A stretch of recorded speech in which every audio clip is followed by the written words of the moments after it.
Welcome to The Last Breakfast. Please enjoy the video. In this video, I will show you how to make delicious bean dip with refried beans. First, let's get organized.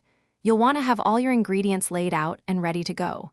Choosing good quality refried beans is key for a rich, authentic taste. Make sure your kitchen is prepped, so the cooking process is smooth and enjoyable. This simple preparation makes all the difference for a fantastic dip.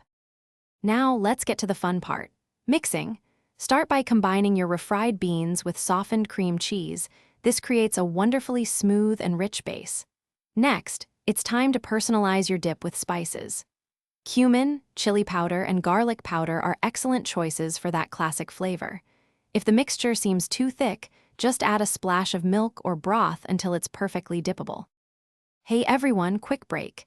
If you're finding this video helpful, please hit that subscribe button and give us a like. After all that cooking, your kitchen might smell amazing, but what about your car? Life's too short for a stinky car, so grab a little Tree's Black Ice Air Freshener. It's a game changer. You can find the link for that and other great deals in the description below. Now let's get back to the video.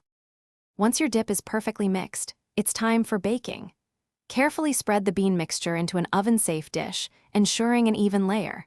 Then, cover it generously with your favorite shredded cheese, like cheddar or Monterey Jack. Bake until it's hot and bubbly, and the cheese on top is beautifully melted and golden. Serve it warm with tortilla chips or your preferred dippers for a crowd-pleasing snack. Thanks for watching. If this was helpful, leave a like and consider subscribing. See you next time.